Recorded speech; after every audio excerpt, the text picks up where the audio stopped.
कहानी की शुरुआत साल 2016 से होती है। सौरभ एक जवान और महत्वाकांक्षी लड़का जो मर्चेंट नेवी में कार्यरत था और मेरठ का रहने वाला था। एक शाम जब वह अपने दोस्तों के साथ बाहर निकला तो उसकी मुलाकात मुस्कान नाम की एक लड़की से हुई। पहली ही नजर में मुस्कान की मासूमियत और उसकी हंसी ने सौरभ के दिल को छू लिया। धीरे धीरे दोनों के बीच बातचीत होने लगी, जो दोस्ती में बदली और फिर धीरे धीरे इस रिश्ते ने प्यार का रूप ले लिया। जब मुस्कान ने सौरभ के प्रोफाइल और उसकी जिंदगी के बारे में जाना तो वह भी उसकी ओर आकर्षित होने लगी। वक्त के साथ उनका प्यार और मजबूत होता गया और आखिरकार उन्होंने शादी करने का फैसला कर लिया।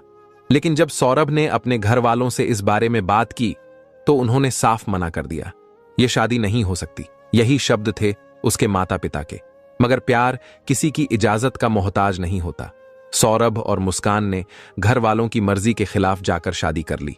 2016 में बिना किसी शानो शौकत के, बस कुछ खास दोस्तों की मौजूदगी में उन्होंने अपने रिश्ते को नाम दे दिया। शादी के कुछ ही दिनों बाद सौरभ लंदन चला गया क्योंकि उसकी पोस्टिंग वहीं थी। मुस्कान मेरठ में अकेली रह गई। वक्त बीतता गया। सौरभ कभी कभी छुट्टी में वापस आता और फिर चला जाता। लेकिन कुछ वक्त बाद मुस्कान को एहसास हुआ कि सौरभ नेवी में नहीं है, बल्कि लंदन में किसी और काम से जुड़ा हुआ है। हालांकि ये बातें उनके प्यार के बीच नहीं आईं। देखते ही देखते 3 साल गुजर गए। 2019 आ गया। इन 3 सालों में उनके प्यार की निशानी के रूप में उनकी एक बेटी हुई। जब बेटी आई तो सौरभ के घर वालों का दिल थोड़ा पिघलने लगा। उन्होंने बेटी से मिलने की कोशिश की, मगर अब तक बहुत देर हो चुकी थी। सौरभ ने घर वालों से लगभग सारे रिश्ते तोड़ दिए थे। वह अपनी पत्नी और बेटी के साथ एक किराए के मकान में रहने लगा। लेकिन उसकी नौकरी ऐसी थी कि साल के 9 से 10 महीने वो विदेश में रहता और महज 2-3 महीने ही मेरठ में बिताता। मुस्कान अकेली रह गई थी।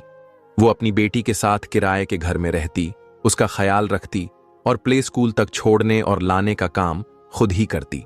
फिर आया 2021।